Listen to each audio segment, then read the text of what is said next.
교회에 세상적인 것이 들어와서 진리를 흐리고 어지럽히는 일이 많이 있습니다.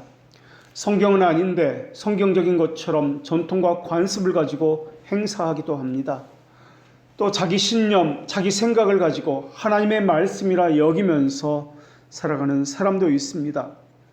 교회사를 보더라도 율법 폐기론자들, 또 율법주의자들이 그러했습니다.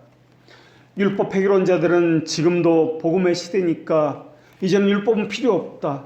이미 우리는 용서함을 다 받았다. 구원받은 사람이다라고 생각을 하고 있습니다. 이미와 아직을 이야기할 때 그들은 이미만 이야기하고 아직 구원받지 못했다는 말은 전혀 하지를 않습니다. 그러면서 그냥 어떻게든 살면 된다. 그것이 복음이다 라고 이야기합니다. 그런데 그들이 말하는 바르게 산다라는 것을 자기 이성에 근거하고 있습니다. 어떻게 사는 것이 바르게 사는지에 대해서는 관심이 없습니다. 하나님이 원하시는 바른 삶, 이것을 전혀 관심을 두지 않습니다.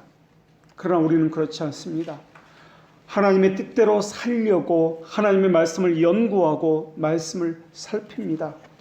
하나님의 백성은 하나님의 말씀대로 사는 것이지 그냥 윤리도덕적인 삶을 산다라는 것을 우리는 이해할 수가 없으며 그렇게 살아서도 안 될 것입니다.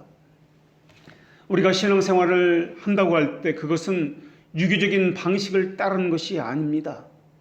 그런데 많은 사람들은 유교의 삼강오륜을 마치 신앙생활인 것처럼 그렇게 착각하고 있습니다. 사람의 관계는 먼저가 있고 나중이 있고 이렇게 개선적으로 생각을 하고 있습니다. 분신 간에도 위아래가 있고 부자 간에도 위아래가 있으며 부부 간에도 위아래가 있는 것처럼 그렇게 여기면서 살고 있습니다. 오륜에서도 어른이 있고 아이가 있으며 나이에 따라서 줄을 세우고 장유 사이에 차선을 두고 있습니다. 어른과 아이가 있다고 할 때 나이를 물어보고 학연과 지연을 물어보는 것이 우리의 모습입니다.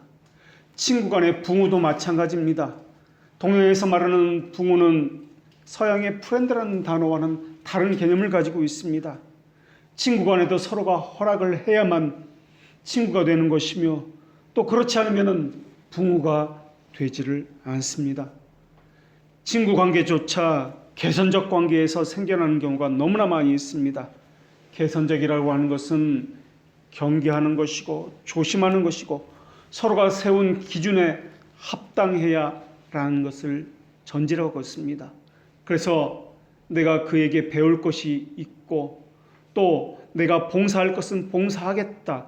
이것이 전제되어야 나오는 것이 부모라는 동양의 친구 관계입니다. 내가 이만큼 했으니까 너도 내게 이만큼 주어라. 이런 관계 속에서 일어나는 것이 친구 관계입니다. 밥을 먹으러 가도 동양 사회에서는 먼저 밥을 먹으러 가자고 이야기한 사람이 돈을 지불한다라는 생각을 가지고 있습니다. 붕어라는 것도 개선적인 까닭에 밥을 먹으러 가서도 민폐를 끼치지 않겠다 하는 생각에서 나온 것이 밥을 먹으러 가자고 말한 사람이 돈을 지불한다라는 것입니다. 이렇게 개선적인 사회에서는 무엇을 주고 받을까를 생각을 합니다. 그것에 따라서 도덕 표준이 어디에 있는가를 보여주고 그것에 따라 살아갑니다. 삼강오륜과 이런 유교적인 도덕을 가지고 하나님을 섬기는 것에 있어서도 그렇게 표현하고 그것을 성경적인 것이라 여기고 있다라는 것입니다. 유교에서 말하는 도덕의 가장 중요한 것은 그 표준이 효에 있습니다. 어떻게 해야 효도할까? 어떻게 해야 부모님의 마음을 편하게 해줄까? 하나님을 어떻게 해야 기쁘게 하고 편하게 할까? 그것을 신앙이다라고 생각하고 있습니다. 공자는 부모가 양을 훔친 것을 관청에 고발해서는 안 된다라고 이야기합니다. 오히려 거짓말을 해서라도 부모의 잘못을 숨겨주고 그러면은 내가 대신 훔쳤다라고 이야기해 주면서 부모를 숨겨주는 것이 덕이다. 그것이 효다라고 이야기합니다. 또 수신제가 칙평천하라고 이야기하면서 먼저 자신의 몸과 가정을 이야기합니다. 또 어떤 사람은 샤머니즘적인 그런 기본적인 정서를 가지고 그 정서인 두려움을 가지고 신앙 생활을 하는 사람도 있습니다. 자기가 바르게 하지 않으면 마치 해코지를 당할까 봐 공포와 두려움이 배경이 되어서 신앙 생활을 합니다.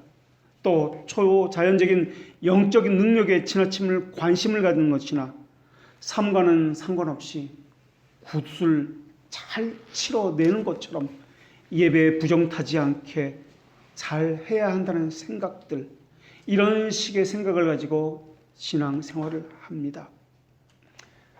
누가복음 6장 46절에 보면 너희는 왜 나를 불러서 주여 주여 하면서 내가 너희에게 하라고 이런 말은 듣지 아니하느냐라는 말씀이 나옵니다. 마태복음 7장 21절에서도 나더러 주여 주여 하는 자마다 천국에 들어갈 것이 아니고 오직 하늘에 계신 내 아버지의 뜻대로 행하는 자라야 할 것이다 라고 말씀하고 있습니다. 자기 보기에 좋은 대로가 아니라 전통과 관습대로가 아니라 내가 배워오고 자라온 그 생활 양식대로가 아니라 주님의 뜻대로 행해야 한다라는 것입니다.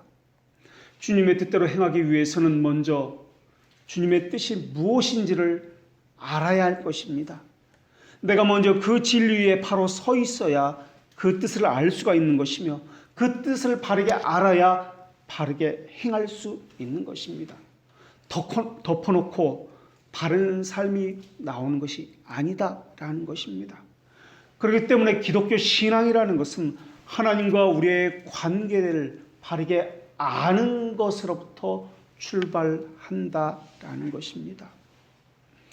우리는 하나님께 대한 간절한 사랑으로 늘 하나님이 원하시는 바를 알려고 해야 합니다. 바르게 알아야만 바른 행함이 나오기 때문에 그렇습니다. 그리고 하나님을 바르게 알기 위해서는 그 전에 우리의 마음의 자세가 하나님을 향한 열렬하게 사모함으로 하나님을 향해 그 뜻이 다 모아져 있어야 합니다. 그것이 귀가 뚫린 사람, 하나님의 말씀이 들려지는 사람의 태도일 것입니다. 귀는 있지만 하나님의 말씀이 마의 동풍처럼 그저 스쳐가는 이러한 것은 소용이 없습니다. 하나님의 뜻을 생각할 때 두 가지를 생각해야 합니다. 하나는 우리의 품성에 대해서 하나님께서 요구하시는 것이 과연 무엇인가 하는 것입니다. 그것이 첫째입니다. 그리고 또 하나는 하나님이 거룩한 나라 안에서 우리에게 맡겨주신 사명이 무엇인가 하는 것을 아는 것입니다. 그래서 왜 여기에 두셨는가? 왜 우리를 부르셨는가? 왜 하나님이 거기에 두셨는가? 거기서 우리가 품고 행해야 할, 본받고 그들에게 보여줘야 할 성품은 무엇인가? 또 행해야 할 부르심의 이유가 무엇인가를 거기서 우리가 찾아야 합니다. 하나님께서는 여호수아에게 좌로나 우로나 치우치지 말라라고 말씀하셨습니다. 그 말씀의 뜻은 일직선으로 똑바로 쭉 간다는 말씀이 아니라 목표를 향해서 바르게 벗어나지 아니하고 그 목표를 향해서 걸어가라는 뜻입니다. 넘어질 수도 있습니다. 실패할 수도 있습니다. 그러나 일어나서 그 목표를 바라보고 계속해서 가라는 뜻입니다. 우리가 하나님을 부를 때 하나님을 향해서 여호와 또는 주님이다라고 부르고 있습니다.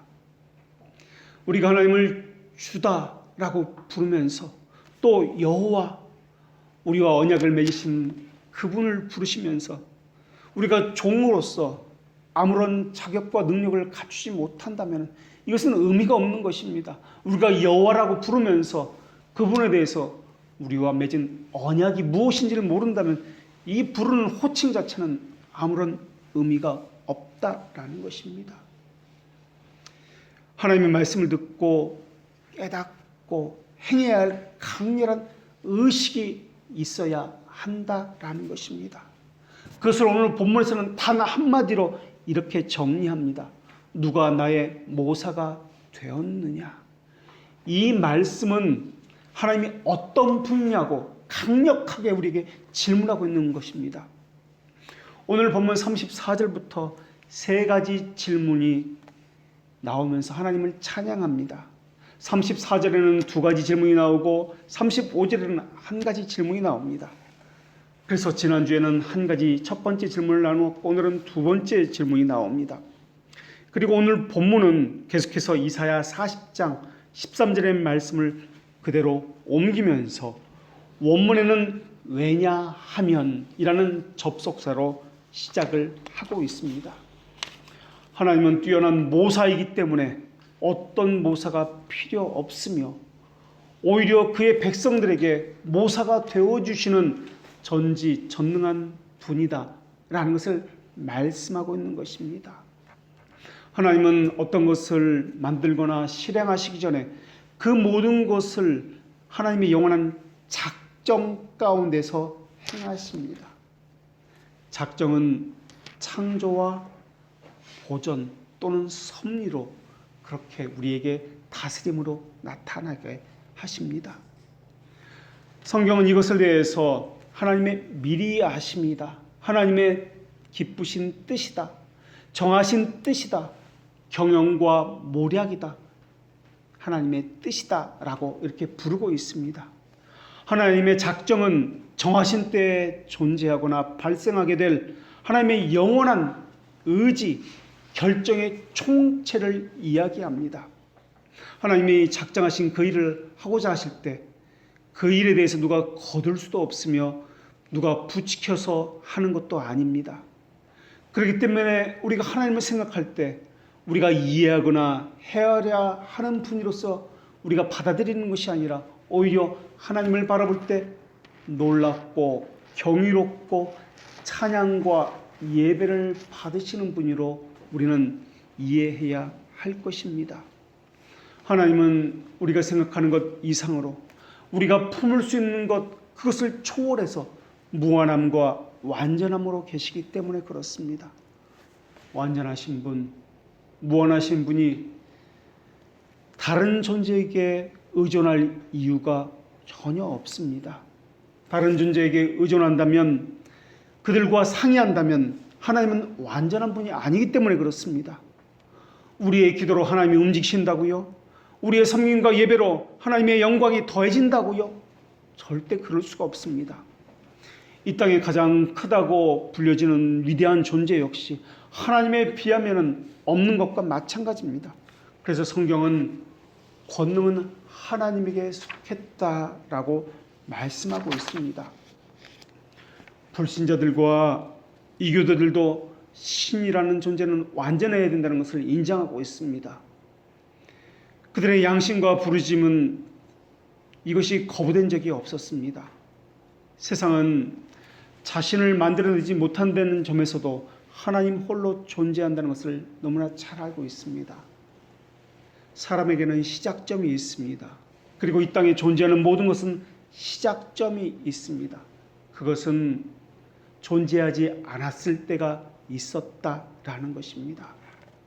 그렇기 때문에 존재하지 않았을 때가 있는 모든 존재는 스스로를 만들어낼 수 없다라는 개념을 가지고 있습니다. 왜냐하면 영원한 것이 아니기 때문에, 유한하다라는 것을 전제를 하기 때문에 그렇습니다. 그래서 이것 존재하지 않은 적이 없는, 영원부터 영원까지 존재하는 그분을 무한하다라고 이야기합니다. 유가 아니다라고 이야기합니다. 무라는 것은 아무것도 없는 것이요, 존재 자체가 없다는 뜻이기도 하지만은 또한 무한하다라는 개념, 영원하다는 개념, 이것을 또한 이야기하고 있습니다. 사람은 유한합니다. 그래서 존재하지 않을 때가 있었습니다. 아무것도 갖지 않은 때가 있었습니다. 자기도 갖지 않은 것을 줄 수 없었을 것입니다. 또한 무언가를 보태서 어떤 일을 할 수도 없었을 것입니다. 사람이 존재하지 않은 그때에는 영원한 분, 근원자인 그분, 영원히 존재하는 그분만 계셨을 것입니다. 그때는 아무것도 없었기 때문에 그 절대자 그분은 그 무엇에도 의존할 이유도 없었고 의존할 수 있는 존재도 없었을 것입니다. 그래서 무엇이든지 원하시는 대로 할 수 있었습니다. 최초에 만약에 사람이 스스로 만들어졌다면 왜 그 사람은 스스로 창조할 수 없었냐고 그 이후부터는 물어야 할 것입니다. 그래서 성경은 이렇게 전제하고 말씀합니다. 여호와 우리 하나님인 줄 너희가 알지어다. 그는 우리를 지으시니요 우리는 그의 것이니. 사람이 스스로 존재하는 것을 우리가 한 번도 본 적이 없는데 어떻게 하나님이 사람과 의논하고 사람에게 의존하여 하나님의 일을 행할 수 있단 말입니까? 이 세상에 그 무엇도 스스로 존재하지 않습니다. 사람의 영혼은 사람 자체에게서 나오지도 않았습니다. 사람의 생각은 사람 그 자체에서 나오지 않았습니다. 감정도 마찬가지며 사람이 가진 그 무엇도 마찬가지입니다. 이것은 스스로 모두 존재하는 것이 아니라 창조주로부터 근원자로부터 부여받아서 어느 날부터 가지게 된 것입니다. 이것을 은혜다, 선물이다 라고 이야기합니다. 그 근원자께서 주시지 않았다면 그 누구도 그것을 가질 수가 없습니다. 사람 스스로 그 누구도 그 무엇을 가질 수가 없습니다. 사람 스스로 행할 수 있다 한다 할지라도 영혼이 빠져나간다면 그 육신은 아무것도 하지 못하고 죽은 자라 불려지게 될 것입니다. 영혼은 육체와 함께 있을 동안만 사람이라 불려지며 육신은 움직일 수 있게 되는 것입니다. 사람이 영혼을 창조한다면 그 사람의 영혼이 빠져나가는 것을 막지 않을 사람이 누가 있겠습니까? 아니면 낡은 영혼이 된다면 새로운 영혼을 끼워 넣으면 될 것입니다. 만약에 사람이 영혼을 스스로 창조하는 존재라면 말입니다. 그러나 그렇게 할 수가 없습니다. 스스로 존재하는 존재가 아니기 때문에 그렇습니다. 다시 말하면 사람은 누군가에게 의존하며 사는 존재다라는 것입니다. 그렇다면 누가 그것을 존재하게 만드셨습니까? 사람 스스로 그것을 가졌습니까? 사람의 육체는 부모에게 물려받는다 할지라도 영혼은 하나님께서 창조하셔서 그 육체에 부어 주신 것입니다. 그것을 영혼 창조설이다라고 이야기합니다. 영혼이 원래부터 있었다고 하는 영혼 선제설도 아니고 부모가 만들어서 넣어줬다고 하는 유전설도 아닙니다. 하나님께서 창조적으로 신비적으로 부어 넣어주신 것 외에는 달리 설명할 길이 없습니다. 그래서 우리나라의 거리에 보면은 검은 양복 입은 젊은 외국인들이 소위 몰몬교라고 불리는 사람들이 둘씩 짝을 지어서 돌아다니는 것을 쉽게 볼 수 있습니다. 그들은 사람의 영혼이 태초부터 성부 하나님과 함께 존재했다라고 이야기합니다. 그래서 인간의 지성과 마음은 하나님과 동일하다라고 이야기합니다. 그래서 사람의 영혼은 시작도 없고 끝도 없는 영원한 존재다라고 이야기합니다.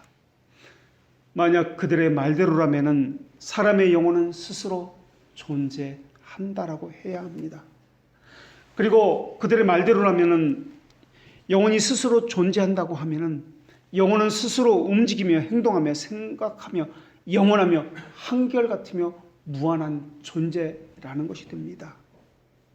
그러나 사람의 영혼은 스스로 존재할 수가 없습니다. 사람의 영혼은 그 무엇도 창조할 수 없기 때문에 그렇습니다. 가장 작은 것조차 사람은 창조할 수 없기 때문에 그렇습니다. 그리고 존재하지 않을 때가 있었기 때문에 그렇습니다. 결국 사람의 영혼은 어떤 절대자에 의해서 창조되었다고 봐야 마땅한 해석입니다. 창조되기 전에는 존재되지 않았다고 또한 보아야 합니다. 존재하기 이전에는 어떤 행동도 할 수 없다는 뜻이며 육체를 가지 않은 영혼은 스스로 움직일 수도 없으며 그 무엇도 할 수 없다고 봐야 합니다. 결국 창조자, 근원자, 절대자가 있었다라는 것을 이야기해야 합니다. 그래서 그분에 의해서 영혼이 창조되었으며 영과 육체가 결합하게 되었으며 이 땅에 보내주셨고 움직이고 숨을 쉬고 생각하게 되었다라고 이야기해야 합니다. 결과물이 있기 위해서는 먼저 원인이 있어야 하는 것처럼 말입니다. 또 집이 목수나 설계도면부터 그것보다 먼저 있을 수 없는 것처럼 말입니다. 어떤 사람은 부모에게서 영혼이 유전적으로 물려받았다고 이야기합니다. 만약에 사람이 창조할 수 있는 능력이 있고 또한 그렇다면 정말 터툴리안처럼 아폴리나리우스처럼 영혼이 부모에게 혈통적으로 유전되었다면 무언가 원천적인 지식도 부모로부터 물려받아야 마땅할 것입니다. 영혼의 존재 방식, 영혼의 기능, 영혼이 가진 능력, 이 모든 것이 부모의 혈육에 의해서 혈통적으로 물려받는다면 말입니다. 그래서 부모와 똑같이 또는 부모보다 더 나은 영혼으로서 가져야만 마땅할 것입니다. 마치 육체를 부모에게서 물려받은 것처럼 발가락이 닮고 성격이 닮고 한 것처럼 영혼도 부모에게서 물려받았다면 부모를 닮아야 한다는 것입니다. 부모가 부족한 것처럼 자녀도 부족하고 부모가 하나님을 안 믿는다면 자녀의 영혼도 평생에 하나님을 몰라야 할 것입니다. 또 예수님도 그 부모에게서 영혼을 물려받았기 때문에 마리아에게서 물려받은 것처럼 원죄도 물려받았어야 한다라고 이야기해야 할 것입니다. 그래서 로마 카톨릭은 마리에게 원죄가 없다라고 무염시태 교리를 이야기합니다. 마리아가 그 어머니에게서 잉태되는 순간부터 원죄를 받지 않고 잉태되었다고 이야기합니다. 그래서 마리아가 원죄가 없이 잉태된 날을 기념하는 축일을 12월 8일로 지키고 있습니다. 도대체 유전설에 의하면 누구에게 유전되어서 그 영혼이 물려받게 된 것입니까? 엄마에게입니까? 아빠에게입니까? 아니면 둘 다에게서입니까? 아빠에게서만 물려받았다면 하와의 죄는 없는 것입니까? 또 원죄는 물려받았으나 죄에 대한 책임은 아담이나 하에게만 있고 우리에게는 없는 것입니까? 초대교회 때 오리게네스는 하나님께서 태초에 영을 이미 다 만들어 놓고 있다가 아이가 잉태되면 그 영혼 중에서 하나를 갖다가 그 아이에게 보내준다라고 그렇게 주장했습니다. 이런 주장을 영혼의 선제설이다라고 이야기합니다. 플라톤이나 필로도 이런 주장을 했습니다. 이런 주장은 이교도들이 가르치는 영과 육의 이혼론에 근거합니다. 영혼은 원래 몸이 없는 존재인데 나중에 몸을 부여받았다라고 합니다. 그렇게 되면은 사람은 자유로운 원래부터 영혼이었는데 이제는 감옥이라는 육체에 갇혀 살게 되었다라고 밖에 말할 수 없습니다. 또 자유로운 영혼은 천사와 인간의 영혼은 전혀 구별됨이 없이 가치 있는 존재가 되는 것입니다. 이렇게 주장하는 사람들은 사람에게 몸이 없어도 영혼만으로 완전한 존재다, 무한하고 영원한 존재다라고 이야기합니다. 이것이 영혼 선제설을 믿는 사람들의 주장입니다.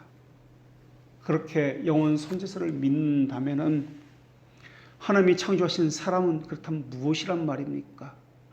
겉껍데기를 쓰고 있으니까 감옥 안에 갇힌 것은 불필요한 것을 하나님은 창조하신 것이 되는 것입니다. 영혼이 스스로 만들어졌다면 더럽고 부패한 영혼은 언제 이렇게 된 것입니까? 사람이 스스로 영혼을 창조했다면 자신의 영혼에 대해서 왜 사람은 그렇게 모를 수 있단 말입니까? 자신을 이해하는 것은 어느 순간에 그만두게 된 것입니까? 참된 선을 구별하는 것에 있어서는 왜 그렇게 무능하게 된 것입니까? 진리를 분별하는 일에 대해서는 왜 그렇게 무지하게 된 것이고 눈이 멀게 된 것입니까? 왜 감정이나 이성을 통제하지 못하고 제멋대로 상상력을 발휘하도록 육체를 따라가고 있는 것입니까? 왜 사람이 영혼을 스스로 창조할 수 있었다면 무슨 이유 때문에 스스로의 한계를 짓게 만드는 것입니까? 사람은 작은 것에 만족하지 않는 존재입니다. 더 큰 것, 보다 좋은 것을 요구하고 그것을 추구합니다. 왜 더 좋은 영혼을 만들지 않고 있느냐 하는 것입니다. 스스로 창조할 수 있는 존재라면 왜 사람은 그만큼만, 그 정도만, 그 한계가 있도록 그렇게 만드는 것입니까? 만약에 사람에게 창조할 수 있는 능력이 있다면 사람은 완전함과 탁월함을 취해서 창조했을 것입니다. 스스로에게 한계를 지우는 일 따위는 하지 않았을 것입니다. 사람 스스로 전지하고 불변하며 영원한 존재가 되었을 것입니다. 그러나 우리를 보십시오. 죽어야 하고 호흡하기 위해서 무언가를 의지해야 합니다. 먹고 마셔야 생명이 유지가 됩니다. 다른 존재를 의지해야만 합니다. 우리의 존재 자체가 의존하도록 창조되었기 때문에 그러합니다. 결국 우리의 영혼은 절대자에게 창조주가 그 손에 의해서 창조되었다라는 합리적인 생각을 할 수밖에 없습니다. 그래서 아이가 어머니의 뱃속에 있을 때 잉태되면서 동시에 영이 하나님에 의해서 창조되었다라는 것이 성경이 지지하는 영원 창조설입니다. 잉태되는 순간 무로부터 하나님이 창조하셨다라는 것입니다. 하나님께서 한계를 정하셨습니다. 한정적인 공간에서 한정적인 시간과 그 시대에 살게 하셨기 때문에 그렇게 한계를 가지게 된 것입니다. 어떤 사람도 자신에게 만족하지 않습니다. 더 좋은 사람, 더 나은 사람, 더 나은 미래를 꿈꿉니다. 자신에게 소망이 없으면 자기 자녀에게 소망을 두고 있습니다. 그것이 아니면 대통령이나 정치인에게 믿음을 주고 소망을 걸기도 합니다. 사람은 스스로 원하는 것을 줄 수 있는 존재가 아니기 때문에 그렇습니다. 동물이나 식물을 보면 어떤 종이다 할지라도 자신이 가진 가장 우월한 그것을 자신의 후손에게 주려고 하고 있습니다. 가장 좋은 것을 주려는 것이 본능이기 때문에 그렇습니다. 그러한 본능이 우리 자신에게 나왔다고 생각하십니까? 하나님이 주신 것을 생각해 보십시오. 우리에게 주신 것 중에 가장 탁월한 것이 무엇이겠습니까? 우리를 존재하게 한 그 생명을 주신 것 아니겠습니까? 영혼을 창조하는 일이나 생명을 주는 것은 전능한 행위입니다. 한 가지 면에서만 전능한 것이 아니라 모든 것에서 전능하기 때문에 전능하다고 말하는 것입니다. 그래서 하나님을 전능한 하나님이라고 불리고 있으며 유일한 존재라는 의미에서 하늘에 계신 하나님이다라고 불리고 있습니다. 그래서 이 모든 것이 하나님으로부터 나왔기 때문에 생명의 부여자이신 하나님이다라고 불리고 있는 것입니다. 그런 생명의 부여자가, 그 창조주가 누구와 상의할 수 있단 말입니까? 스스로 존재하는 그분이 누구의 의견을 들어서 하나님의 일을 행하고자 하신단 말입니까? 사람의 가진 것은 원래 사람의 것이 아닙니다. 하나님으로부터 부여받은 것입니다. 그러니 하나님께서 스스로 하는 것이 이치에 합당한 것 아니겠습니까? 누가 하나님에게 모사가 되어서 하나님이 하고자 하는 일에 조언을 줄 수 있단 말입니까? 그 모든 것이 하나님의 것인데, 하나님으로부터 부여받은 것인데, 누가 하나님에게 이 땅에서 일어난 일들에 대해서 아뢰어서 하나님이 마치 모르시는 분인 것처럼, 또 하나님의 능력이 없는 것처럼 하나님에게 협조해서 하나님의 일을 도모할 수 있단 말입니까? 성삼위 하나님이 유일한 창조주시지 성자 하나님만이 완전한 구주시며 유일한 구주신데 말입니다. 우리는 어디서도 다른 구원을 찾을 수가 없으며 발견할 수도 없습니다. 오늘 본문에 모사라는 단어가 나옵니다. 헬라어로 심블로스라는 단어인데 함께라는 쉰이라는 단어와 뜻, 의도, 동기, 의향이라는 본래라는 단어가 합성된 것입니다. 그래서 이 단어가 상담자, 조언자, 충고자 또는 고문이라는 그런 개념으로서 사용되는 단어로 불려지고 있습니다. 이 말은 고대 왕이나 지리자에게 조언을 해주던 사람을 칭하는 단어였습니다. 오늘날도 왕이나 대통령에게 자문기관이 있어서 그 분야의 전문가가 조언을 해주고 그 정책의 방향을 잡아주고 있습니다. 그러나 하나님에게는 그 누구의 조언도 필요 없습니다. 그것은 아무런 유익이 되지 못하기 때문에 그렇습니다. 조언자, 상담자라는 이 말, 모사라는 말은 또한 하나님에게 사용하고 있는 말입니다. 위로자, 상담자라고 이야기할 때, 조언자라고 이야기할 때 성령님을 다른 말로 위로자, 조언자, 상담자라고 이야기합니다. 또 예수님을 향해서 모사라라고 또 이야기합니다. 조언자, 상담자라고 이야기합니다.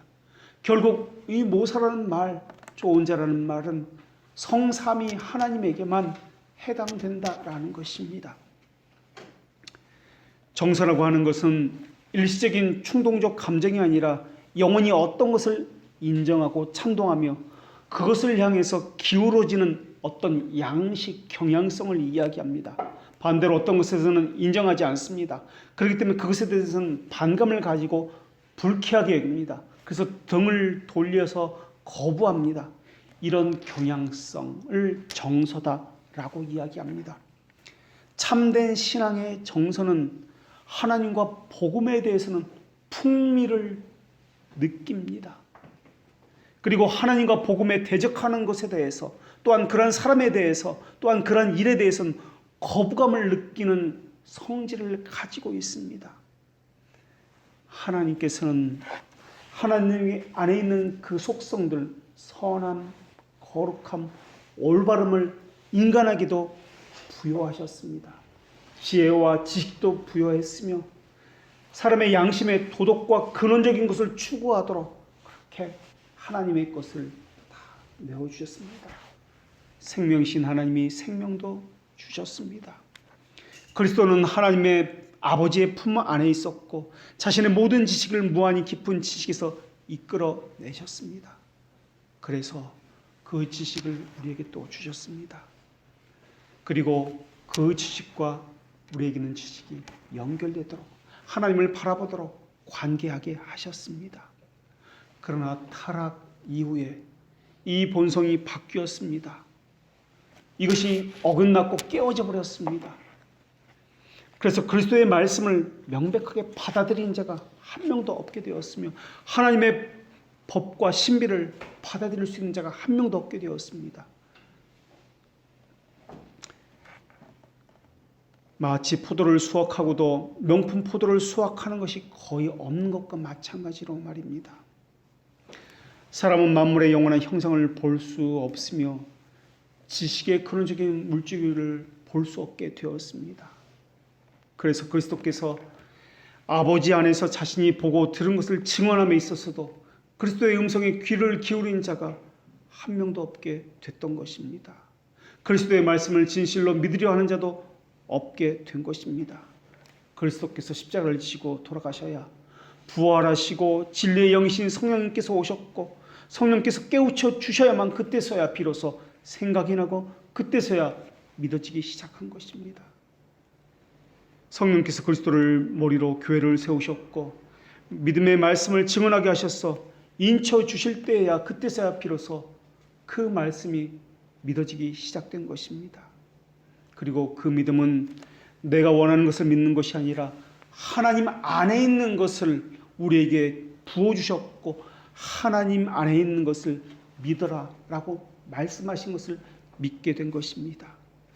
그 하나님 안에 있는 믿음의 내용들, 우리가 믿어야 할 것은 우리의 타락한 본성과는 어긋나는 것이고 반대되는 것입니다.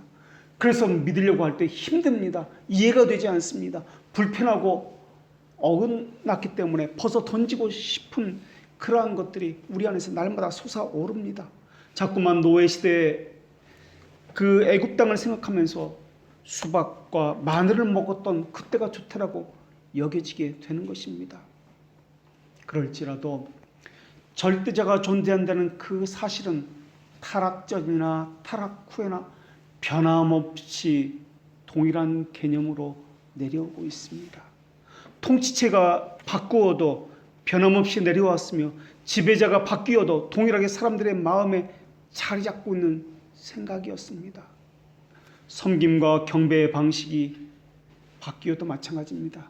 선왕당에서 했던 물을 떠놓고 달에게 빌었던 절대적 신이 존재한다는 그 사실만큼은 언제나 동일하게 우리의 마음속에 개념적으로 자리 잡고 왔다라는 것입니다. 시간의 흐름 속에서도 그 생각은 동일했습니다. 사람들은 그래서 무언가 끊임없이 숭배하고 왔던 것입니다. 종교가 없다고, 나는 믿는 것이 아무것도 없다고 말하는 사람도 실상은 자기를 믿는 사람이기 때문에 믿는 대상이 없다라고 말해서는 안 될 것입니다. 법의 무서운 변화 속에서도 그분이 누구냐는 별했을지 몰라도 절대제에 대한 개념만큼은 변하지 아니하고 동일하게 내려왔습니다. 이교들도 마찬가지입니다. 우상과 형상 속에서도 이 개념만은 변하지 않았습니다. 사람들은 신에 대한 존재는 거짓말이고 그것이 사람이 만드는 조작이라고 이야기합니다. 그렇다면 정말 그렇게 오랜 시간 동안 유지해온 거짓말이나 사기와 조작이 어디에 있단 말입니까? 우리의 양심과 자연법을 통해서도 이것이 사기나 거짓이 아님을 알 수가 있습니다. 시간이 한참 지난 후에 과거에 있는 거짓과 오류는 다 찾아내서 그것이 거짓말이고 오류라는 것을 점점 밝혀내고 있지 않습니까? 그러나 신이 존재한다는 그것만은 학식과 과학이 발전한 지금까지도 오류다, 거짓이다라고 분명한 증거를 제시해내지 못하고 있다라는 것입니다. 오히려 과학자들까지 고백하고 있다라는 것입니다. 하나님이 없다고 말하는 주장하는 사람들은 오히려 죽음 앞에서는 초라해지고 있습니다. 생명의 한계를 뛰어넘지 못하고 있다는 것을 그들은 삶을 통해서 보여주고 있습니다. 두려움과 떨림과 양심 속에 있는 천벌에 대한 근심을 제거하기는커녕 그것 때문에 더 벌벌 떨어야 했습니다. 절대제에 대한 개념은 사람들의 마음속에서 제거해내질 못했습니다. 죄를 졌을 때 생기는 양심의 찔림과 두려움도 제거해내지 못했습니다. 그렇다면 왜 그것을 제거해내지 못한 것입니까? 이 시대의 사악함이 부족해서 그 개념에 대해서 제거해내지 못한 것입니까? 아니면 속임과 왜곡이 부족했기 때문에 하나님에 대한 절대제에 대한 그 개념을 산산조각 내지 못한 것입니까? 우리는 이런 의문 앞에서 내가 누구인건데? 라는 하나님의 말씀을 질문으로 던져야 할 것입니다. 타락 이후에 죄가 부족해서도 아니고 거짓이 부족해서도 아닙니다. 하나님이 타락 이후에도 이 개념을 지워버리시지 않았기 때문에 우리 안에는 그분이 누군지 모르지만 절대제에 대한 숭배의식이 이 안에 가지고 있게 된 것입니다. 그렇기 때문에 하나님께서는 아직도 믿는 자나 믿지 않는 자의 양심을 붙들고 계시다라는 것을 볼 수가 있습니다.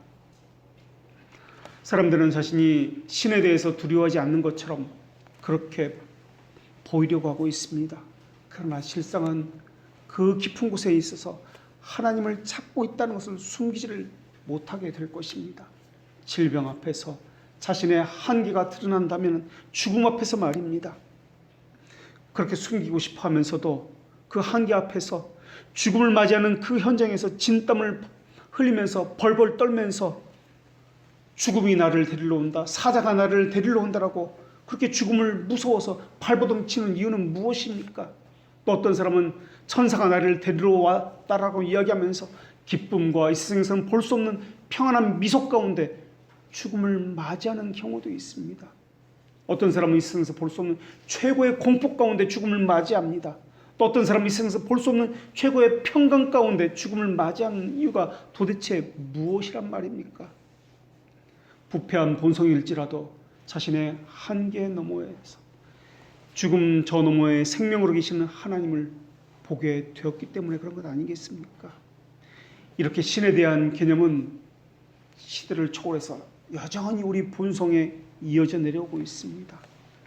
태어나면서부터 죽으면서까지 성령께서 행하시는 생명이 우리를 감싸고 있으며 우리 안에서 하나님께서 주시는 그 생명의 법이 우리를 보호하고 있기 때문에 그렇습니다.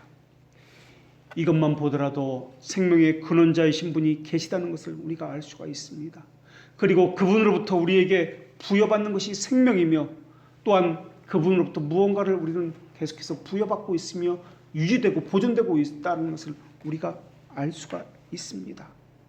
그리고 그분은 마치 동에서 서가 먼 것 같이 선과 악이 반대되는 것 같이 아름다움과 추억이 먼 것 같이 너무나 크신 능력과 우리의 한계와는 비교될 수 없을 정도로 무한함을 가지고 계시는 분이십니다. 그런데 사람들은 그러한 자신에게 있는 것들을 하나님에게서 찾지 아니하고 절대자에서 찾지 아니하고 자기 자신에게서 찾고 있습니다. 그것은 자신을 속이는 것이며 자신의 양심을 위배하는 것입니다. 원인을 오직 하나님에게서만 찾아야만 합니다. 생명의 원인도 그러하며 지식의 원인도 그러하며 능력의 원인도 그러해야 합니다. 심지어 거룩, 평안, 기쁨의 원인도 하나님 안에서만 찾을 수 있습니다. 우리는 그저 원인자신 하나님께서 은혜로 선물로 각자에게 그 그릇만큼 조금씩 부여함을 받아서 가지고 있게 된 것입니다. 그것을 안다면 누가 주의 모사가 되었느냐라는 질문이 분명하게 이해가 될 것입니다. 모든 사람이 인정해야 할 사실은 사람의 마음에는 자연법이 새겨져 있다라는 것입니다. 이것에 조금만 주의를 기울이게 된다면 절대자가 계시다는 것과 절대자는 모든 것을 할 수 있다는 것과 모든 원인자라는 것을 깨닫게 될 것입니다. 이것은 고대 철학자들도 인정한 것입니다. 또 이 자연법을 조금만 더 생각해 본다면 입법을 한 입법자가 있을 것이다. 반드시 있다. 우리의 마음 가운데 양심 가운데 이 도덕법을 새겨놓은 입법자가 반드시 있다는 것도 깨닫게 될 것입니다. 저절로 새겨지는 것이 아니라 또한 사람 스스로 이것을 새겨 넣을 수 있는 법이 아니기 때문에 그렇습니다.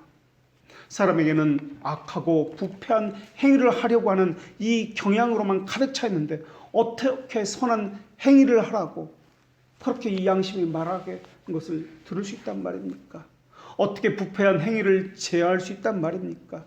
어떻게 양심이 확 잡아채워서 방향을 악에서 선을 행하려고 그렇게 돌려놓을 수 있느냐 하는 것입니다. 그렇기 때문에 경건한 자가 받는 위로는 하늘에 계신 아버지께서 자신의 권능으로 통치하시고 보호하시고 보존하시며 그분의 허락 없이는 이 땅에 어떤 일도 일어나지 않는다는 것을 아는 그 신뢰에서 비롯되는 것입니다. 그리고 내가 가진 것이 있다면 내가 가진 것이 아니라 하나님께서 부어주신 것이다 라는 것을 알므로 예배하고 감사하며 찬양하는 것, 이것이 우리의 가장 큰 위로가 되는 것입니다. 하나님께서 작정하지 않았다면 이 땅에 일어날 것은 아무것도 없습니다. 그래서 경건한 자는 하나님의 절대적인 행하심을 신뢰합니다. 하나님이 행하시는 절차, 방법, 수단, 질서에 있어서도 신뢰합니다. 만약에 이해되지 않는 것이 있다면 우리의 이성을 다시 점검하게 됩니다. 일치하지 않을 때, 이해되지 않을 때 하나님의 방법과 방법을 버리는 것이 아니라 내 것을 버리고 내 생각, 내 방법을 버립니다. 그것을 자기를 부인하는 삶이다라고 이야기합니다. 자기를 부인하는 삶에는 내가 알고 있었던 지금까지 지식을 포함해서 버리게 되는 것입니다. 그래서 경건한 자는 하나님의 말씀인 그 기록된 성경과 일치하지 않는 잘못된 지식은 다 버리려는 갈망을 가지고 있습니다.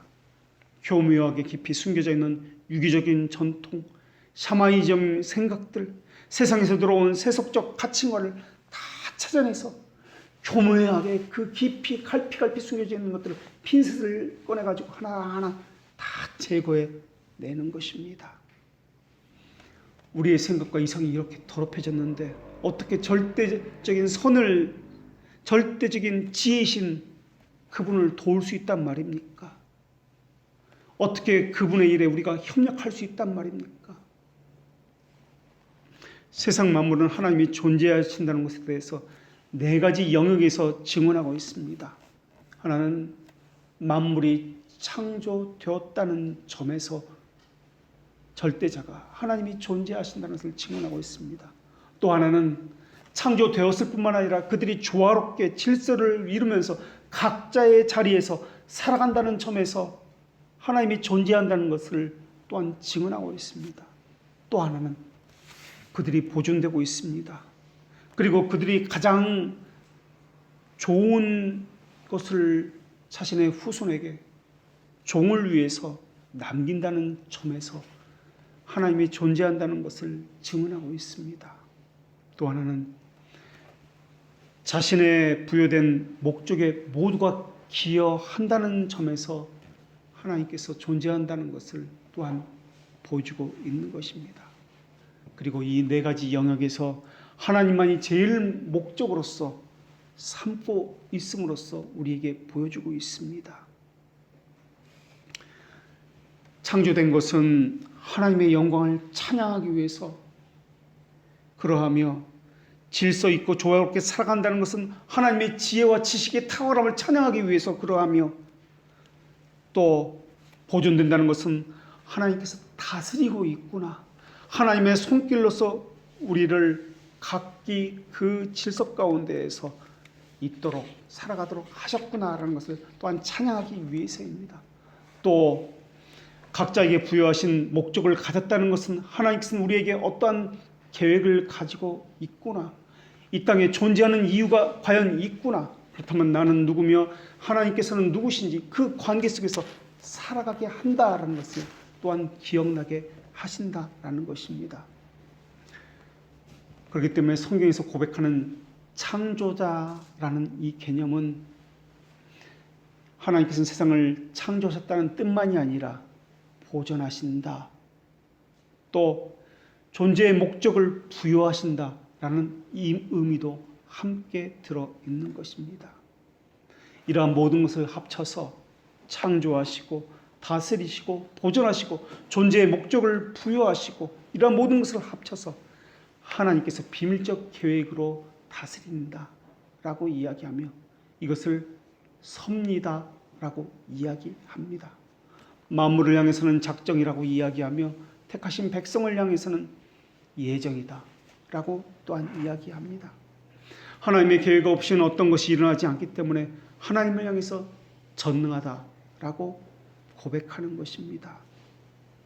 오직 우리 하나님은 하늘에 계셔서 원하는 것을 행하셨나이다 라는 말씀의 의미도 완벽한 선을 가신 그분께서 의지를 가지고 하나님의 완전한 지혜를 가지고 행하셨다는 것을 고백하는 것입니다.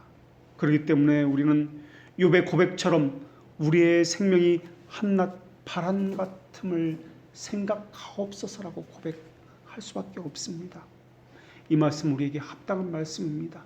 한계를 가졌다는 말씀이기 때문에 그렇습니다. 또한 하나님에게만 합당한 말씀, 오늘 본문의 말씀이 그러합니다. 누가 주의 모사가 되었느냐라는 말씀입니다. 욥의 고백처럼 내가 누울 때가 되면 말하기를 언제 일어날까, 언제 밤이 갈까 하며 새벽까지 이리 뒤척 저리 뒤척하는 것도 그러하며 내 영혼의 아픔 때문에 말하며 내 마음의 괴로움 때문에 불평하는 것도 그러합니다. 사람은 강한 것 같지만은 꿈으로 두려워서 꿈 때문에 두려우면서 식은땀을 흘리기도 하고 놀라기도 합니다. 실제가 아닌 것 때문에 공포와 무서움 가운데 빠지기도 합니다. 사람은 스스로 존재라면 모든 것을 스스로 공급하고 필요를 채울 것이며 스스로를 만족할 것입니다. 그렇다면 사람은 배고픔을 채우기 위해서 양식을 얻을 이유도 없으며 피곤함을 회복하기 위해서 쉬거나 잠을 잘 일도 없을 것입니다. 그러나 사람은 의존하는 존재이기 때문에 쉬어야 하고 먹어야 하고 잠을 자고 병이 걸리면 치료약을 필요로 하는 것입니다.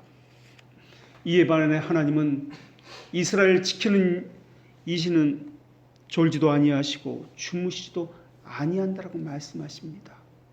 배고프고 목마르고 기운이 잃고 점점 약해지는 것은 사람이지 하나님은 아니다라는 것입니다. 결국 하나님의 섭리는 하나님의 의지대로 모든 것을 행하시는 그것을 이야기합니다. 그래서 하나님은 마치 한 사람 한 사람 하늘과 온 우주 만물을 여전히 세심하게 보존하고 다스리고 어울리도록 질서 있게 그렇게 통치하고 계신다는 것입니다.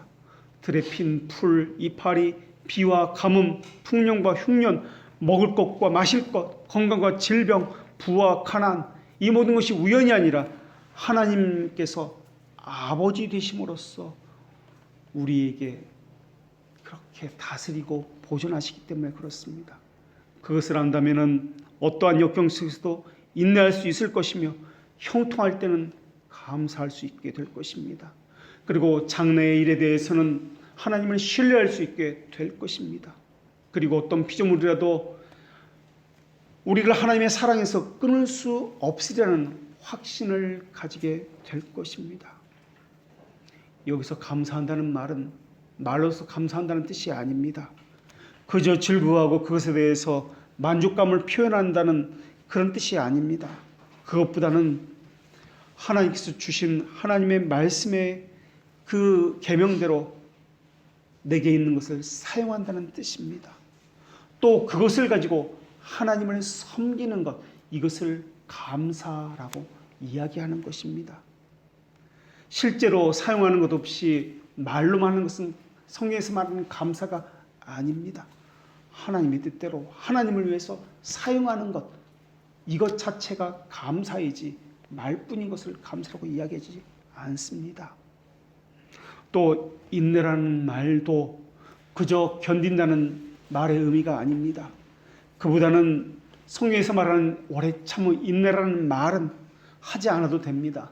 그런데 자원하여서 주님의 십자가를 적극적으로 지는 것, 하지 않아도 되는 것을 자원하여 기쁨으로 지는 것, 이것을 인내다라고 이야기합니다.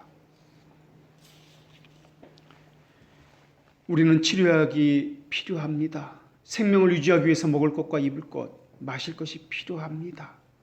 그런데 이것은 근원적으로 하나님만을 의지하도록 보여주신 하나의 샘플에 불과합니다.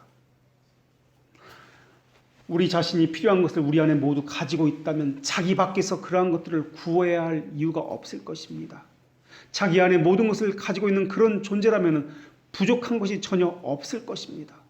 그런데 우리는 그것을 우리가 가지고 있지 않습니다. 그러나 하나님은 하나님 안에 모든 것을 가지고 있습니다. 그렇기 때문에 하나님은 그 자신의 밖에서 필요한 것을 구해야 할 이유가 없으십니다. 그래서 하나님에게는 모든 것이 완전하게 다 가지고 계시기 때문에 모사도 필요 없고 영광도 필요 없고 우리의 섬김과 예배도 필요 없고 그 외에 어떤 것도 다 필요가 없으신 분이십니다. 부모가 아이가 만든 종이 카네이션이 필요한 것이 아닙니다. 아이가 만든 조잡한 종이 카네이션을 받고 기뻐하는 것이 아닙니다. 종이 카네이션만 보면은 이것은 휴지요 쓰레기에 불과합니다. 부모가 받은 것은 10원짜리 색종이가 아니라 아이 자체를 받고 기뻐하는 것입니다. 그 아이를 받는다는 것은 관계를 이야기합니다.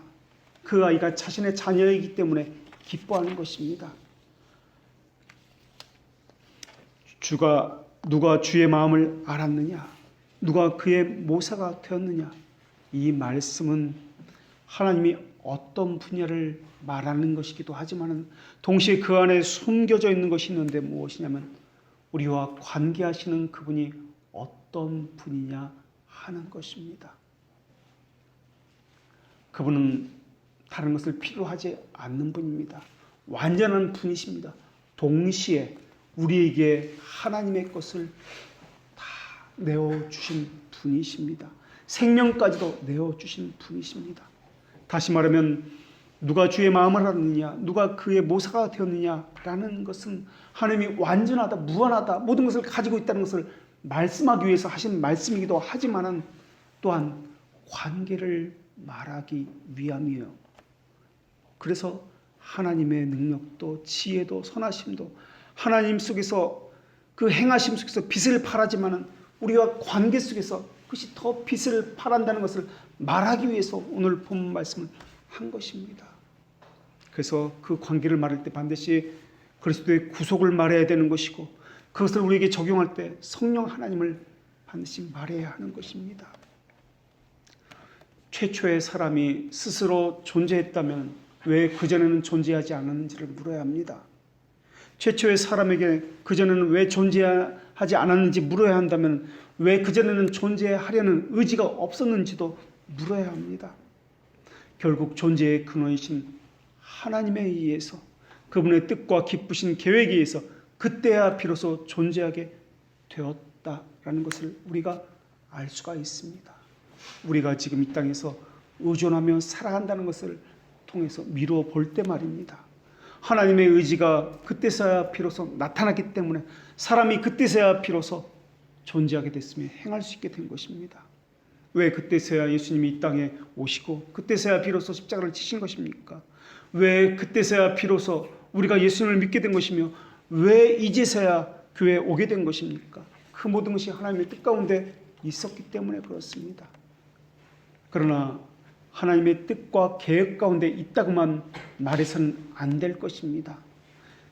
우리는 아무것도 할 것이 없다라고 말하면 이것은 숙명론자요 율법 폐기론자입니다. 이 사상은 자연신론자들의 사상입니다. 아무것도 하지 않아도 하나님이 알아서 다 할 것이다 라는 사상이 바로 이 자연신론자들의 사상입니다. 그렇지 않습니다. 하나님 우리에게 의지를 주셨습니다. 하나님의 뜻을 알도록 하나님을 지식을 주셨습니다. 그리고 하나님을 아는 정서를 주셨습니다. 그래서 섭리에 대한 신자의 자세는 1차 원인은 하나님께 초점을 맞추되 동시에 자기 위치에서 2차 원인에 관심을 가져야 합니다. 만사가 하나님의 뜻대로 이루어지지만 동시에 인간의 책임도 무시하지 말라라는 것입니다. 우리가 해야 할 일이 있다라는 것입니다. 하나님을 향한 열렬한 마음, 하나님 나라에 이바지하겠다는 절실한 생각과 간절함입니다. 때를 얻든지 못 얻든지 해야 할 것이 우리의 몫이며 모든 결실은 하나님께서 이루신다는 것은 우리가 또한 함께 가야 한다는 것입니다. 하나님은 모든 것을 완전하십니다. 어떤 것도 필요가 없으십니다. 그런데도 불구하고 우리에게 마음과 뜻과 정성을 다하여서 하나님을 예배하라고 요구하시는 분이십니다. 하나님의 영광이 필요 없으신데도 불구하고 하나님의 영광을 위해서 살라고 말씀하시는 분입니다. 나는 여호와라 다른 이가 없느니라. 나는 빛도 짓고 어둠도 창조하였나니 라는 말씀을 하셨음에도 불구하고 동시에 내가 너희의 아버지일진데 나를 공경함이 어디 있느냐라고 말씀도 하셨다라는 것입니다. 다른 성경에서 하나님은 나더러 주여 주여 하는 자마다 다 천국에 들어갈 것이 아니요 다만 하늘에 계신 내 아버지의 뜻대로 행하는 자라야 들어갈 것이다 라고 말씀하셨습니다. 기도하겠습니다.